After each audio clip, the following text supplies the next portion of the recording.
give a chance for all these wonderful people to ask some questions, but I really want to start talking about the Carroll Spinney that might have been.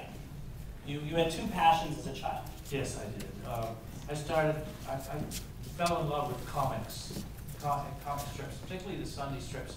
They used to be huge in the newspapers in 1940, twice as big with the Sunday sections. And I loved, Bugs Bunny had a comic strip then, and so did Donald Duck and Mickey Mouse, although they never visited each other's script. I used to wonder. But, because I knew they were about Walt Disney. I remember saying to my mother when I was 6, is Walt Disney rich? And she said, well, yes, it would be. I said, well, I want to be a cartoonist, and maybe someday I'll be rich, because we sure weren't. And got some sad news for you. I work for PBS. But I started drawing comics, and my oldest brother, who has passed years ago, he loved to draw, and he ended up making beautiful ship models and like three-dimensional things. And he showed me how to draw a little, but my mother was a commercial artist, and she helped me out. First I was doing stick figures, but then, like I said, people are round, you know, they're not just sticks. How do I draw that? My mother kind of gave me some good starters, so I drew a comic strip, Gone the Bad. I don't know where I got the name Gone. And he ran around blowing up water towers, which would wash entire cities away. Probably get more water than they could possibly hold. But I started drawing things about, I love Bugs Bunny, so I came up with Benny Bunny. And I drew comic books for years for my own. My brother wouldn't even read it. He wasn't, he said, you're stupid. You know, I was the little one. The one annoyed him mostly. And so I spent my childhood doing an awful lot of cartooning. And your mother also encouraged your other career path as well. She sure did. I saw some, my mother used to build wonderful costumes and even outfits that two boys could get under, and it'd be an elephant, you know, and Paisley elephants. And so that was F. Lee Bailey's mother had a wonderful, expensive daycare center. And one year they had a wonderful puppet show there, and I was just so impressed that they came up about afterwards with puppets on their hands. And I thought, man, isn't that something? You can put these aren't just dolls, they're alive. And one was bit with 3 little kittens. And I said, gee, I want to do that. And when I was 8, a couple years later, I got a hold of a 5-cent monkey puppet at a rummage sale. My mother had already made a stuffed green snake out of flannel and cotton batting. So I already had that. So we had an old little barn behind our house, full of scrap lumber on the side. And so I built a puppet theater, and it must have been fairly crude. And we had lots of logs around. I made benches, and enough benches to sit 16 people who showed up for the puppet show, which I put a sign in the post office. See the puppet show, Spinney's Barn, 2 p.m. on a Saturday, I think. It was summer, and I don't know what it did for a show. You know, it's like the mouths don't move on them. Yeah. And the snake wasn't even a puppet, so you see his hand shaking. I can't imagine what the show was, but it was about 20 minutes long, and everybody went away smiling. So, and I'd made 2 cents a head. Yes, and so I was rich by the end of that day, 32 cents, which would take you to the movies 3 times in 1942. 9 cents for a child to go to the movie. And both the cartooning and publishing, but the cartooning more so than the puppetry stayed with you in a stint as you got over to the Air Force. I didn't do too many puppet shows because my brothers wouldn't watch. And and they weren't kind of good enough to try to promote for other people. But when I was 12, this town, my English teacher said, I understand you have a puppet show. Why don't you do a show? I said, well, I don't know. And she said, well, my little niece has a birthday party on Saturday. I'll pick you up. Would your theater fit in my car? Because, I left out the fact that my mother built me a puppet theater with my brother who didn't like me. Matter of fact, he was visiting the other day and he said, can I see that theater again? Still have it. The theater's 68 years old now. In perfect condition. Doesn't get used. I can't get down that low. So she didn't realize on that Christmas morning when she built the Punch and Judy show, she had spent her childhood at Blackpool and other places as a little English girl, and she built me a Punch and Judy show, which was a wonderful gift. And she didn't realize she was giving me my career that morning. Did you know at that point, or at that point were you still pursuing cartooning? Yes, I was. I had stacks of comics I had drawn, Benny Bunny and his adventures. Now, you applied for a job with Walt Disney. I did. I went in the Air Force, and when the Korean War came along, when I was 19, I enlisted, and I was still quite short, and I gained 3 inches in height during basic training. Must have been the marching, I don't know. I was real pleased because when it finally came to Jim Henson Arby's, and I had my best boots on, which had big heels, and he said, "What, you're about 6 feet tall? I won't hire anybody shorter than that because their puppet isn't going to be high enough next to Frank and I." And Frank was 6'3", and Jim was a lanky 6'2". So I was glad I gained that height. And but I was so short in high school that when it came to marching down to Pomp and Circumstance, none of the girls wanted to be with this little guy. So when you applied though for the Disney Studios, how did that go? How did that happen? Well, I went through basic, and in the Air Force I helped design How to Bomb and Strafe at Dulce in Las Vegas, and which is important for pilots to know where they're going. And I devised new ways to fly, and they use my maps and my designs to this day. Outsiders saw things that they weren't seeing. And then I was stationed in Germany. I had a comic strip for 2 years, and that's in Toonseum, some of it. Yes, I had looked at them for a long time, and I was looking at them last night, and you know, they're pretty good. It's not too late to get back into cartooning. Well, it really is. I used to think maybe I'd get back in and doing a comic strip about a man who is a puppeteer on a kid's show who also draws a comic strip. And I still think it's a good idea. Not totally original. I've seen some people who do a comic strip pretty much about their life, which is good because they say write what you know about. So the Disney Studios did not pan out? No, I always thought I'd work for Walt Disney and wanted to do animation. And when I went to the Disney Studios, a friend knew Ducky Nash, the voice of Clarence Donald Duck. And he was a tiny little man, only 5 feet tall, but he do the manager of the art director. And so he got me an appointment to go see him, and I brought my cartoons and showed him, and he said, "Gee, they're very Disney-esque." I said, "Well, that's because I love Disney stuff so much."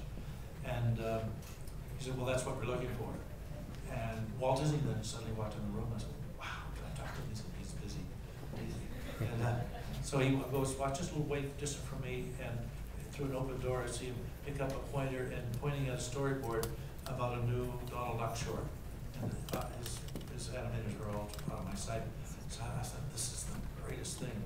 But I said, "How much will I get paid?" And they said, "Well, you'll be training for 2 years, so the first 2 years you get $56 a week for 2 years. You have to get here 3,000 miles on your own dime." And I thought, I think I could do better than that. And I said, "Gee, you know, I can't believe I'm saying this, but no thanks." And I know why Walt was so rich. That was the answer. Yeah. Turns out he was rather famous for paying rather little. Yeah. And even to this day. But he, so I always enjoyed Disney films, but I went, within a year I was making animated films in Boston. Yeah. Now tell us about that, because you actually found also a way, if we can go back just to, you found a way to combine puppetry and cartooning on Bozo the Clown Show. Yes, at first I thought of all different kinds of ways. It was live television, which is very exciting. Every day, it was a 3/4 hour long show. You hear shows 3/4 hour long. It's none. It's always a half hour or an hour or more.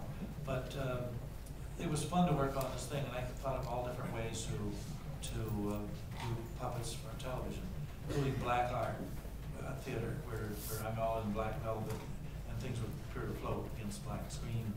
But they showed really good on TV, because we were all in color, even back in the 60s, early 60s. So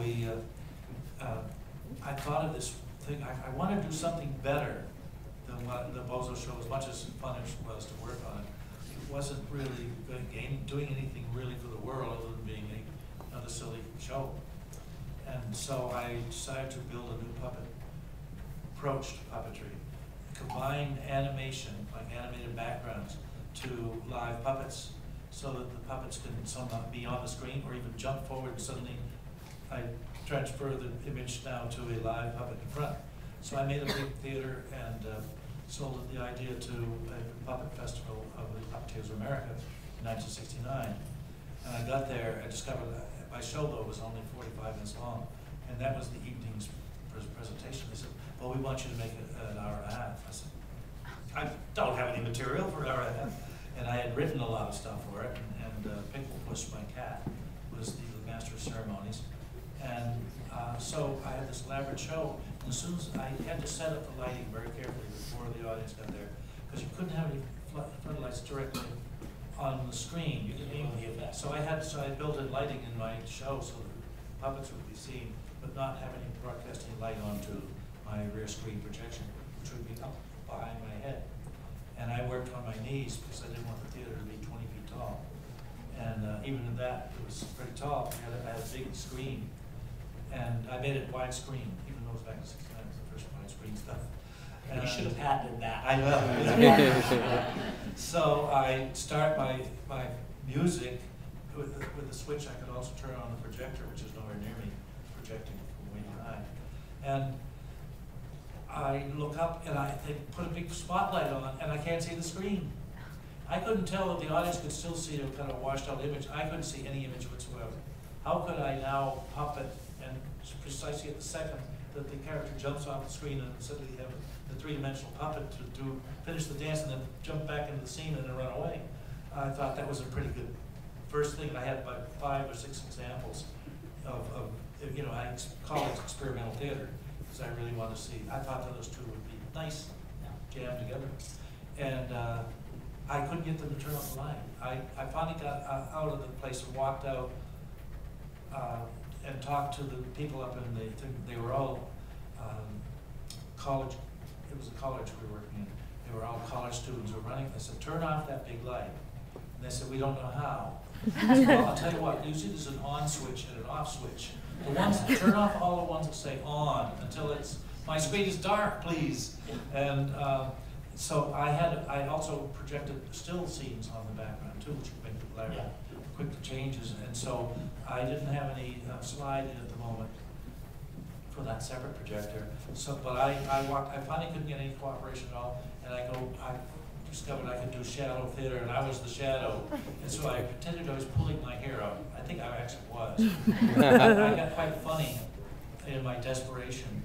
And finally, on my last scene, I got it to be all in sync and everything, but it was pretty well ruined. I couldn't get more glum than I was.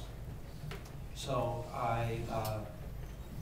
the people left, and fortunately, the funniness helped a lot. Yeah, but out of those sort of disastrous moments, something very special happened. Yeah, it did, because I'm folding up my theater and stuff, and it was very elaborate, and putting everything away and saying this is the worst day of my life. And Jim Henson, who I don't know if I mentioned, he was in the audience. He was scouting for a new show. I had no idea about this. I knew he was in the audience, so that made me particularly upset, knowing I'm doing a stupid thing here, and or is being done to me. And he said, I liked what you were trying to do. And so really, he recounted several cases where he had nothing but trouble. And one time he and Frank went off to do a live show, and they left all the music on the workbench. And so they had and they only did silent stuff. I don't know how they got out of that. But and then to me, he started talking more. He said, would you like to work on a new show? Would you like to join the Muppets and play a couple characters I'm going to build? One is a very large bird, one's a little purple grouchy character that lives in a pile of trash. Well, they didn't come out purple, in 2 other colors, but never purple. And he didn't live in a pile of trash. He assumed there were trap doors, and like some theaters have them, so you can do tricks. And I'd come up through a trap door.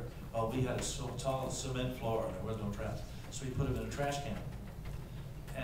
But him asking me to join him was, though, if I'd been I think we put it in the screen there, so I won't ever say that again.